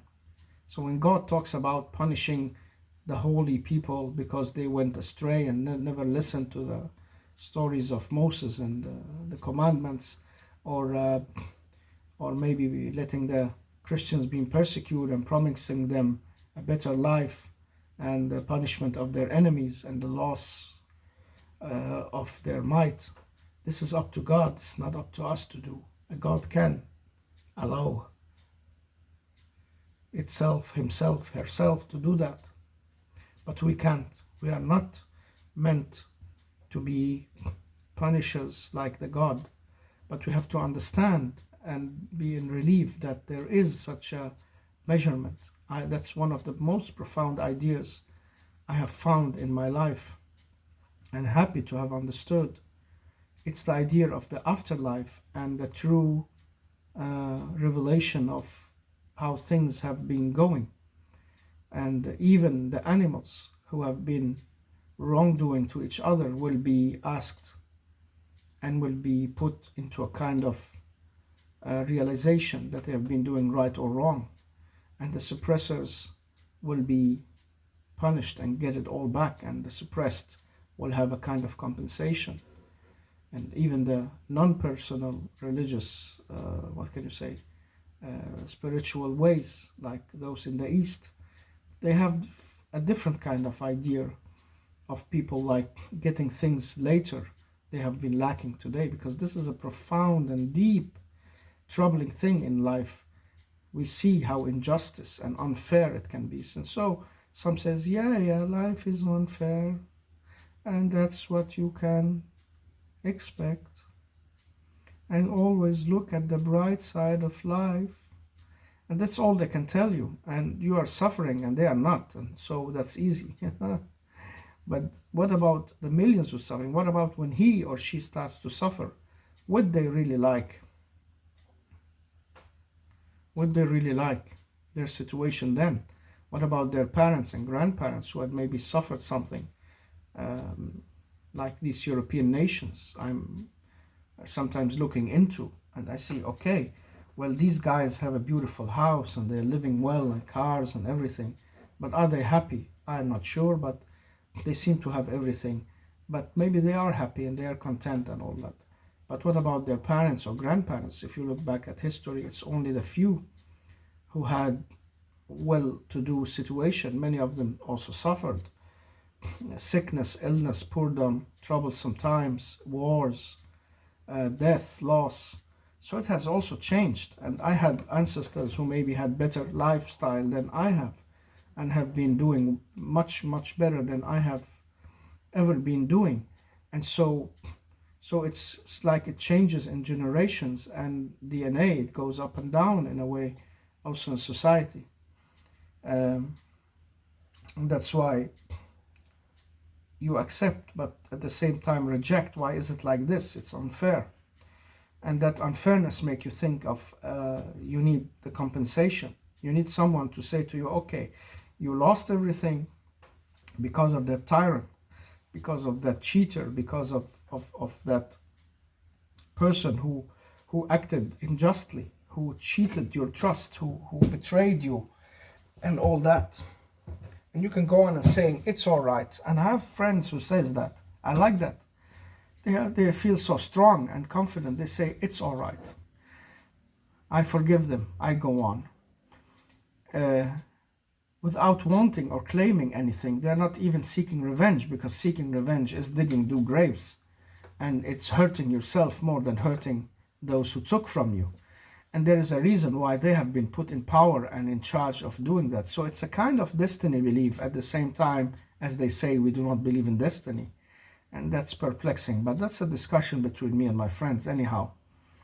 But in the same time, when you go and look into this injustice that happened to you, you want a compensation, you want things to be put right. And maybe you can't. If someone killed someone you like, you can't bring him or her back. If your things were stolen and destroyed, you can't get them back the same. The memories are lost in these things, and you get very, very angry on this or her, or this person who have done this, and so on and so on. And so it makes much more sense and very deep sense and logic that there is an ultimate day, an ultimate source of power, an ultimate God, a powerful ruler, a powerful king, someone who can reach out to everyone and see everything and control and watch and put the record straight, as they say, and put it in front of everyone and say, you did this, you did that, and will you forgive each other, or what shall we do about this? And you are not forgiven and you are forgiven, and so on. Because there are things we have to act on while we are alive. That's the religious incitement, to say act now before it's too late, put things right before you can't. And that's what has been driving me for many, many years. That's a very beautiful spiritual dimension of religion I always liked, finding that very deep inspiration in, listen, if you've done somebody wrong, try to put it right now in your life. If you can't go and do it directly, do it indirectly. Apologize. Say something good for the bad you did. Because later you won't be able to do it and you will regret it, and there is someone watching, and that's the ultimate power, the God and his helpers or whatever. They will be telling you, and they will be telling you it's the angels recording everything. And if you have this belief truly and you feel it, it's like it's a real scene that's going to happen, then you are really keen on doing things that's right and putting things right, and that's what makes sense. And maybe you don't, and maybe you don't think you have to do all these things, but don't you want that compensation? What about all these people who got killed in wars on behalf of some dictators, or lost their lives, or never even got to the chance to live, maybe cancer or something else? There must be a source. We want it to be like this, a source that can put things right. And if you don't believe, well, it's your loss and the loss of life, because life needs it. Everything in life is calling for it. And it might be just an illusion, but why is it an illusion? If we have that sense of things should be fair and right and good and um, put in its right place. That's why every source of religious ideas, it's in Aldous Huxley, are concentrated on the same thing, the same values of not hurting, not suppressing, not doing injustice. This is a source of every major thought that has come to humans to tell them something about their life. Say, do not go about your life cheating, hurting, doing wrong things, because you're doing wrong to yourself and you are hurting life itself. And that's not gonna go. You're not gonna get out of it in a good way. And so I get perplexed sometimes, because is this happening to me, this pain, because I am a bad man and have been bad, and that's why I'm actually been punished already now, and maybe some more bad punishment is awaiting me? Or is it just a kind of suppression coming to me from the outside, and I am a part of what can you say? I don't like the word victim, but kind of unfairness I'm under, and kind of suppression I'm under, that I want to have put right. I want to change. Which one am I? I can be very afraid of the first one, being punished. All this is happening because I've not been true, I've not been honest, I've been doing wrong, I've been hurting others, I've been angry at someone I shouldn't have, I've not been profoundly good to the people I should have, and so on and so on. At the same time, I hope I'm part of the second, because I am feeling injustice. I'm feeling things are wrong. It's kind of hell sometimes. It's kind of hard times. And why is that? And it's coming from me. At the same time, it feels like it's coming from the outside. So some other people have a will they can oppose on me, and that will can hurt me. And at the same time, I have a will I would have put through. And that's why many people who are suppressors, they do not like the idea of an afterlife. And sometimes even the suppressed don't like that idea. And I've always been like, oh, why is that? Shouldn't every suppressed person in life, like that guy who wrote about the gulags, I forgot, Alexander Solzhenitsyn, wrote very profound, deep stories relating people's thoughts and ideas and hardships in those Gulag Archipelagos or something like that in the Russian Soviet time. And that has happened on Earth many times, still happening today. That some people just got treated that way, spend the whole life in prison or in places they shouldn't have been. How hurtful that must be. Won't these people like to have a compensation? Well, they would. But I just found one psychological secret I've never been aware of before I started talking to myself like this. It's it's maybe because they would have done the same. That's why they don't like the idea of an afterlife, because they know they would be the same suppressors as the one who suppressed them. And they will act in the same devilish and evil way, and that's why they don't like the idea of, oh my God, I don't want this court of justice, because if it was me instead of that guy, I would have done the same. If I took control of the country, I would also have killed and suppressed the others as he's doing. So what he's doing is what I would have done. It makes sense. It's logical. It's not the nature of life. He has to be in control, and the only way to do that is get rid of his rivals and the people who don't like him and he's afraid of. And so we would have done the same, maybe they will say. And so we're just unlucky, or we didn't win the battle. So is that it?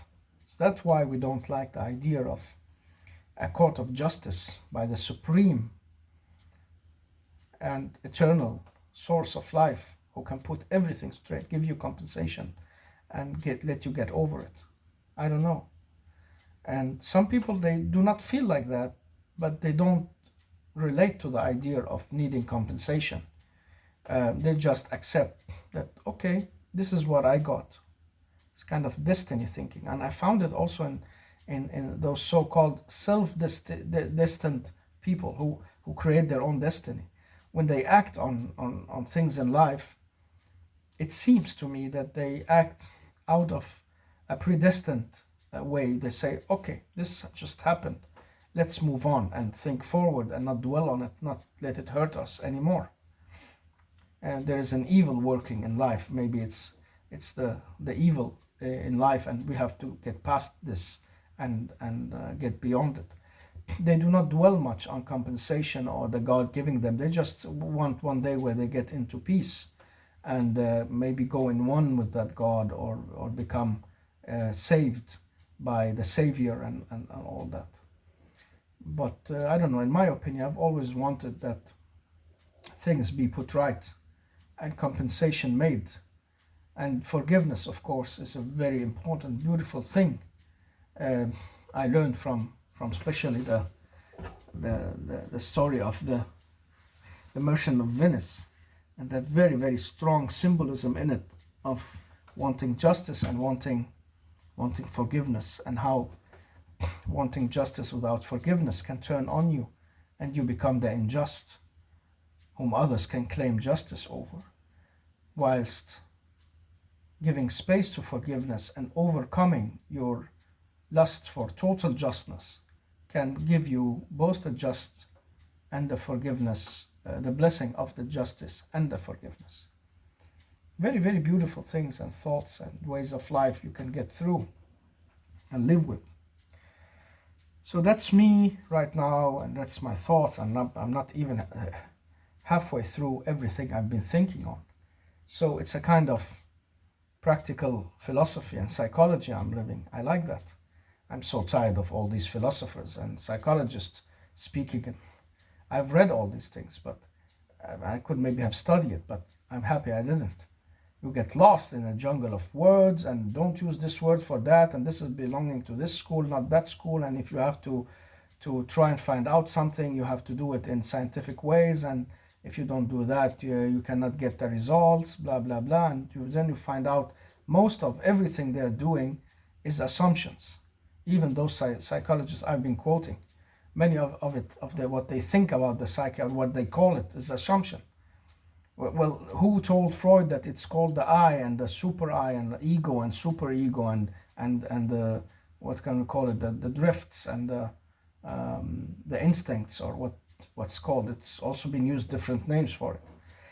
It's assumptions. It's like to give things the theory words and try to tap into it. And who says that it has not been as Sherlock Holmes say, we put a theory and try to fit our reality into it, instead of looking at reality and find the right theory for it. And that's what I've been trying, these poor people. I'm not judging them. That's why we like them, and we like the things they've been doing, especially the great ones among the psychologists and philosophers, because they've also tried systematically.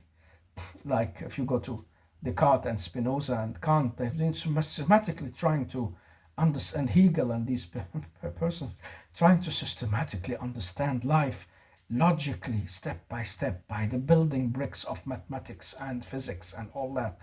And in the end, they came to conclusions. Where are we now, and what happened? And there's some kind of eternity in here, and a black hole we don't understand, and so it all fell apart because somebody came and criticized it, and then somebody else turned to phenomenology. That's the way, because we cannot really put things into logic structures, but we can experience them, and so the experience becomes the source of our knowledge. And they got lost as well, because of course it's not easy to build on experience as a source of knowledge, because that differs so much and can be so individually that somebody concluded, oh, everyone has his unique universe because of the unique experience. We are not really together in this world. Everyone is in his own world. And the other side says, oh, yeah, what do we do about the sun and the moon and the mathematics and the school and everything we have in common? Do the tomatoes seem the tomatoes for the other guy, or doesn't they? And so they get lost in that as well. So these poor guys who are trying psychotherapy and existential, they're just trying to put framework on things they know they do not reach the depth of, and they do not understand really, and they do not have true empirical evidence of. But what they have is empirical, significant measures and signals. It's like when Freud has been treating 50 women with certain kind of problematic disturbances in their psyche, and reading out of it, he had already formulated like an idea of, oh, here I can see the over-ego speaking to the ego, and this is the influence of the culture, and this is the suppressed side of her instinct that's coming out. And so maybe he's just using these to put them in a framework, as his own friends criticized later, because they found out he has been using the woman of a certain type, and maybe people with troubled identities and psychological issues, to make his theory fit to that, instead of also looking into normal people. And so when some of his friends and colleagues and students started looking into normal people and what they call normal, like not psychologically directly disturbed, coming to psychiatric clinics, they found another results, and things didn't fit totally.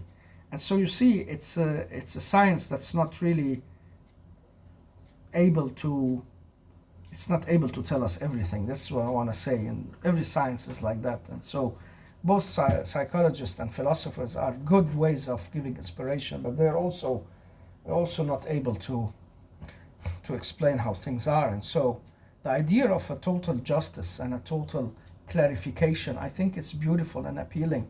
That's why I like the idea of an afterlife and facing yourself, the God who will face you with your deeds and put things into justice and forgiveness.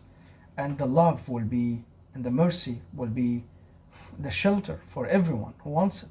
But many people don't want it. They don't want neither the shelter or the mercy. They want to stay in that darkness and stay into that abyss of rejecting and not wanting. Because what else is there in this life? It's deeply unfair, deeply injustice. And that's what makes people turn against that God. Say, what the heck have you been doing, creating all this? Why are we here? And why can't you save us and save the people and save our kids and make the pain go? And that's a good question. I'm not saying this is stupid, because that's what we all can feel in sometimes, if we dare, if we open up to truly ask ourselves, what is this? And if this is a God, why is it like this? But that doesn't mean it's true.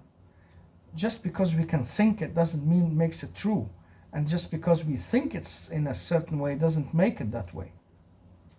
And so you can find answers that's opposed to those answers, saying to you, well, okay, what if the God really gave you your freedom and put you on an earth so you can develop it and you will enjoy it? You're gonna explore, you're gonna find things, you're gonna find wild animals, you're gonna go through things, you're gonna learn about everything, and you're gonna evolve and develop and all that. This is the main idea.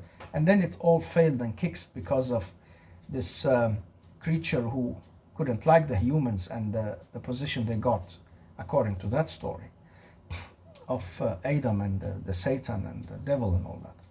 But what if it's also like kind of, well, this is the basic idea, but you ruined it as humans because you used your freedom in a wrong way, and so things got lost and got out of hand.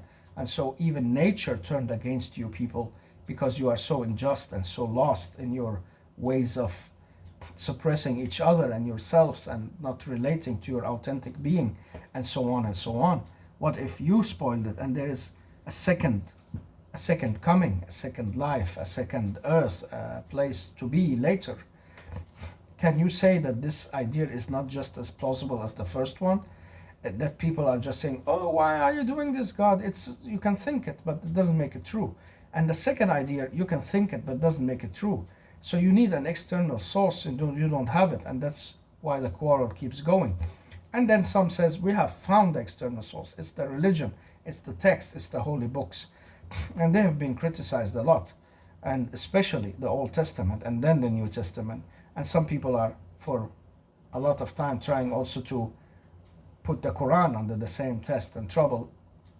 Let me say, I know it's rejectable, but they haven't succeeded in the same way as they succeeded in criticizing the Old Testament for all kind of different layers and type of writings that shows different personalities, and things do not cohere, and there are repetition and contradiction in very very clear way in that document, and people keep trying to say, oh no, let's try and find the meaning in it, and so on. And I understand that, because you stay attached to your culture.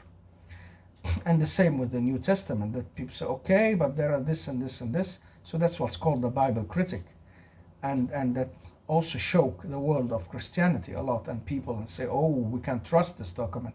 So where do we get our knowledge from? Do we have an epistemology? Do we have an ontology at all? Where should we turn to? And that's why we fall into that abyss of meaningless and nothing to look to.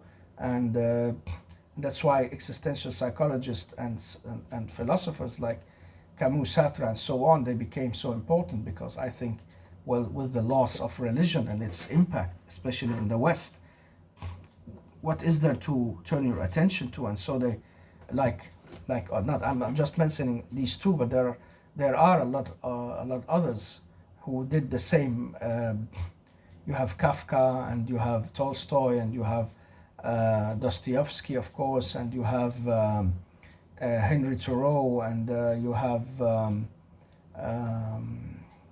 what is he called, that German guy, and Ernst Becker, and speaking about the experience of death, and many philosophers have been there at that time. But it all started with Nietzsche, they say, in modern times, and Søren Kierkegaard in Denmark, and from there, like it became the way we started knowing about this. But you have also William James in the United States, and yeah, who can I mention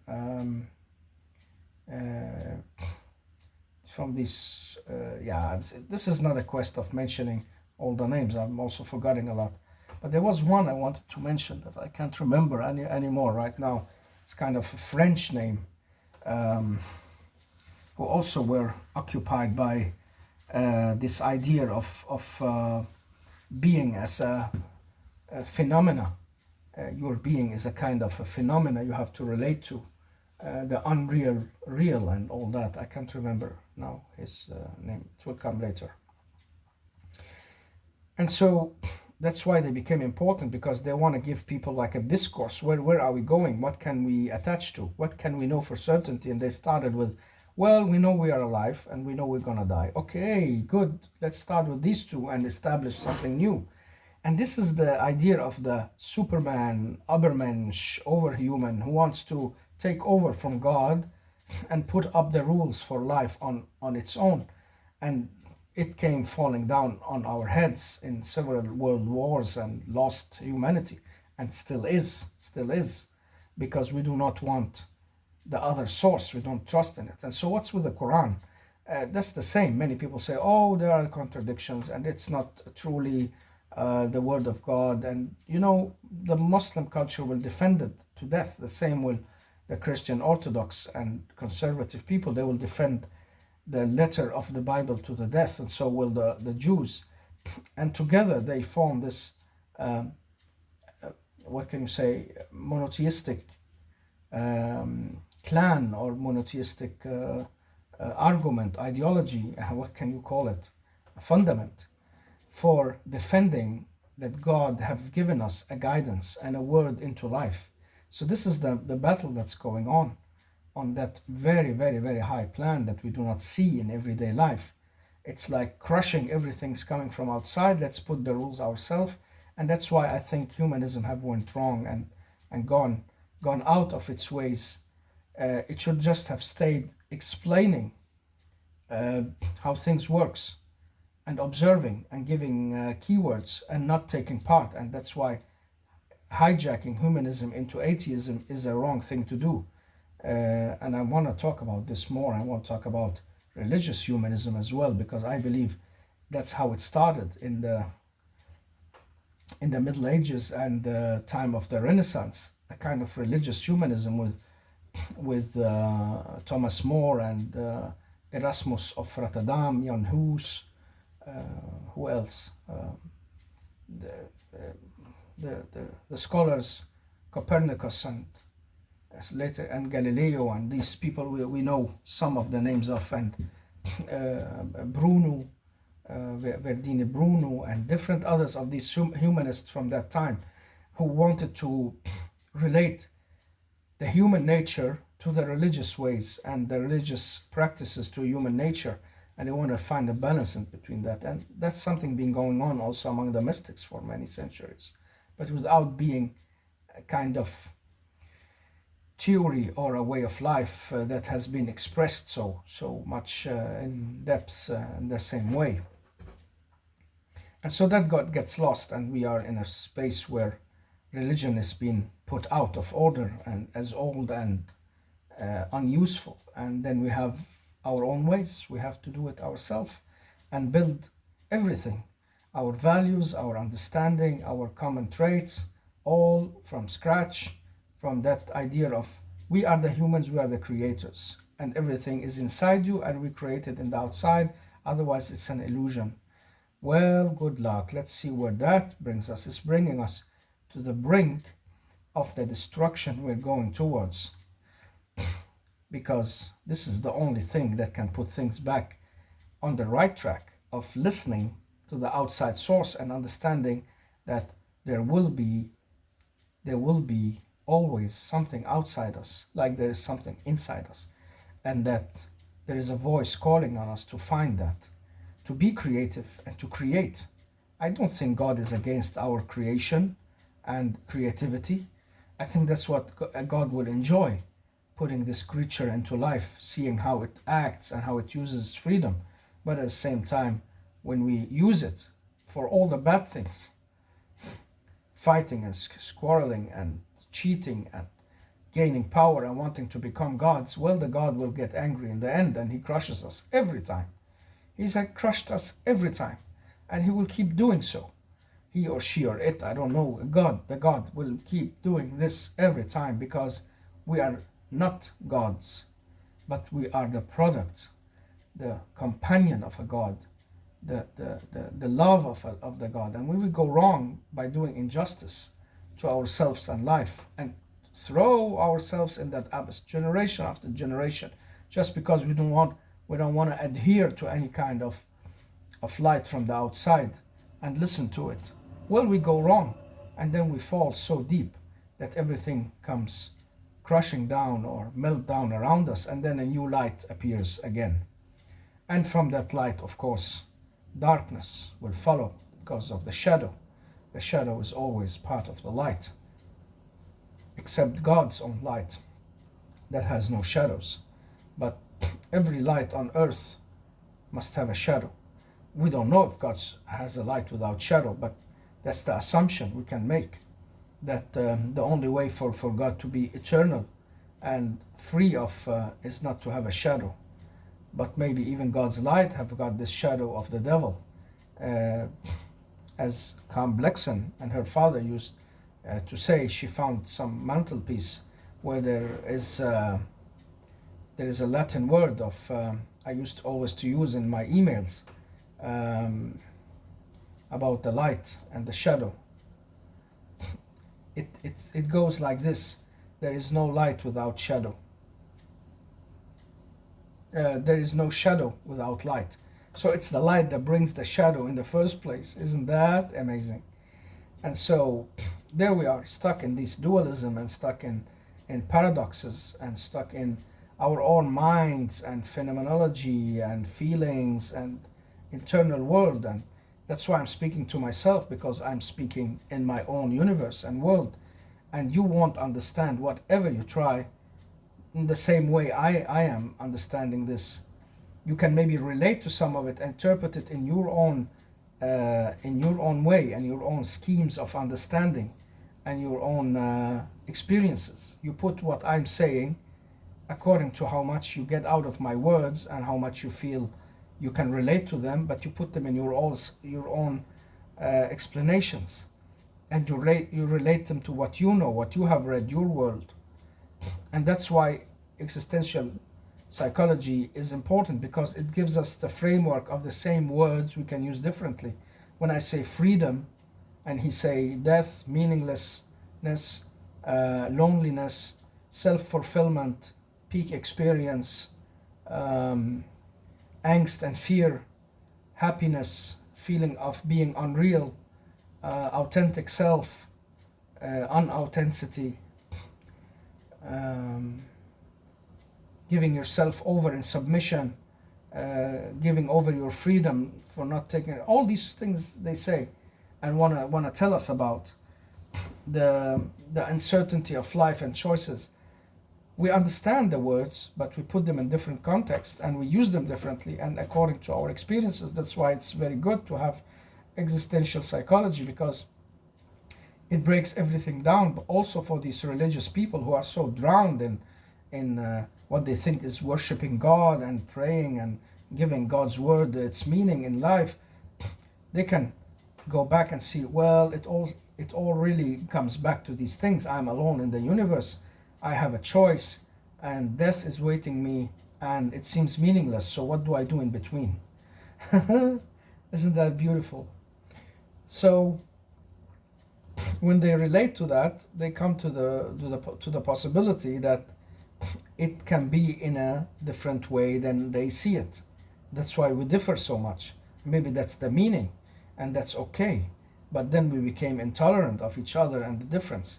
Imagine a world where people truly, like they do in the airports, they go into the airport all flying on the same trip, and then there is a place for prayers. One is for the Christians, beside it one for the Jews, and then the Muslims, and you have a special place to meditation for the Hindu and Buddhist and Taoist and people who relate to that kind of understanding. And imagine we go out of these prayer rooms, or maybe someone sitting outside not really praying with them, and they all jump on the same plane, share the same food, and can have a talk and accept that they are finding different ways during their journeys. Maybe, I don't know, maybe that's what God wants, and then suddenly he finds out, what the heck are these people doing? They're quarreling all the time, and they're going on with their lives like something totally different that it was intended to. They have sunken so low. Let me try and help them out. And God knows that he or she or it won't reveal itself, because humans are some nasty piece. They would like to have part of that God, and the first thing they would do is kill him, kill the God, take over, find his source of power. And God knows his creation. That's why he never reveals himself, other than he said to Moses that, look at the mountain, and if it stays in its place, you will see me. And so when he saw the mountain crumbling and falling into pieces, he came scared, and he got consciousness. He lost his consciousness. I guess it's somehow how the story goes in the Old Testament. And so that's what happens. And then God looks and say, well, I wanted them to be diverse and just look into life and live it and accept each other. They're not doing so. So let me send them one clear message. Go this and this and this way. It's like you give clear message to a kid. It's not because they are not allowed to stop on their way or not allowed to try something. But that's the easiest and safest and best way. Say, go like this towards that, from A to B. Do not stop on their way. Do not get attracted by the things on the road. It's not because they are not allowed to, but because you want to see them through when they are faltering and seeing themselves through in the right manner. Maybe it's that. I don't know. I am expanding in my doubts and thoughts and perspectives. And that's what we all need to do sometimes. We must dare get out of that closed entity of religious belief and thoughts, and dare put it out in another perspective, because everything we think could possibly be, but not everything we think is necessarily how it is. So what we think and what we can fantasize and what we can maybe imagine of things being, that's because it could be that way. But it doesn't necessarily means it's the truth that way. So when one person comes and tells me, well, God is this and that, or like this and that, say, yeah, God can do anything God will and likes to do. If he wants to put himself on a cross, he could do that. And if he wants to make himself the unbelievably hard and destroying God, he can do that. And if you want to give mercy, he can do that. He want to choose a people, he can do that. But does that make it true? Do we know that he really did that? And that's discussion between religious people, nothing to do with the humanist and the atheist and the agnostics, because they are in a different manner. Maybe they are more relaxed and maybe not caring.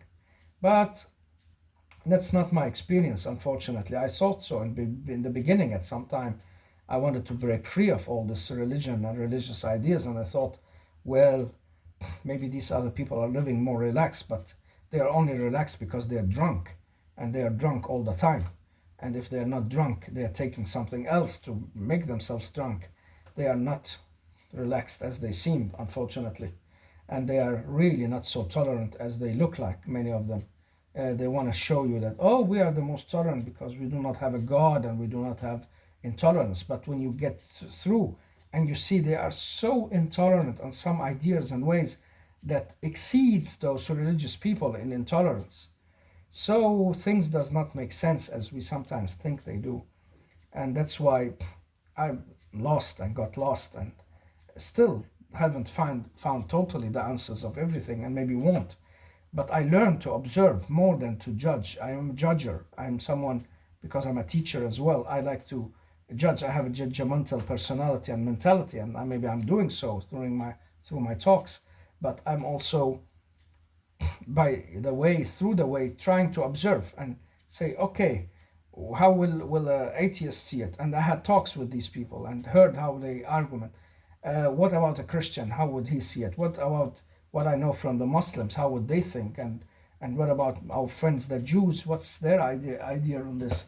And what about the scientific community? Would they relate to such things? So by listening, you learn also to observe more than to judge, and just say, okay, this is the way he see it, and this is profoundly how he understands it. So one person comes out and say, all religion is evil and there is no God, and then he becomes the God. All right, well, that made sense, but he's saying it because he believes it, or maybe he thinks that's how it is, and so on and so on and so on. Yeah, it was really fulfilling and relaxing and enjoyable. I've had these talks with friends, so it's not because I don't have anyone to talk to that I'm sitting here, but maybe I'm just expanding my thoughts and way of being by putting this more out, maybe for someone to listen and tap into it. I'm always imagining a listener. I'm not talking solemnly to myself and to the wall, but maybe it will just stay that way, I'm not sure. But I'm always imagining a listener or people who are like following this discussion with myself and maybe can tap into it or use it for some things or somehow. Anyhow, if you've been listening and you reached so far, if you've ever reached so far, whoever you are, you deserve really a lot of appraisal and a lot of good wishings for a good and beautiful day in life. So thank you, and I thank also life and God and myself for giving me this opportunity to have this talk so profoundly and openly and relaxed and excited at the same time. Well, the last sip of coffee, and then the dawn will be coming.